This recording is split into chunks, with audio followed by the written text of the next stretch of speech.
Vreau să încep filmarea asta cu o mulțumire și cu un zâmbet pentru Dumnezeu că sunt în viață, cu o mulțumire tot în continuare și cu un zâmbet pentru Dumnezeu că am dat de niște oameni profesioniști care au făcut o operație impecabilă, cu o mulțumire în continuare și cu un zâmbet pentru Dumnezeu că mi-a scos în calea mea niște oameni atât de minunați și care mi oferă sprijin moral și financiar și îmi dau o putere atât de mare și o dorință atât de mare de lupta în mine, încât nu vă puteți imagina.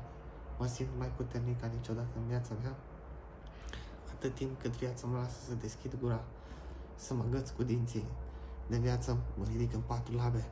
Din 4 labe promit că mă ridic în genunchi. Din genunchi promit că mă ridic în picioare. Întotdeauna o să-mi ating scopul și jur, o simt în suflet, în Dumnezeu, în credință, în tot.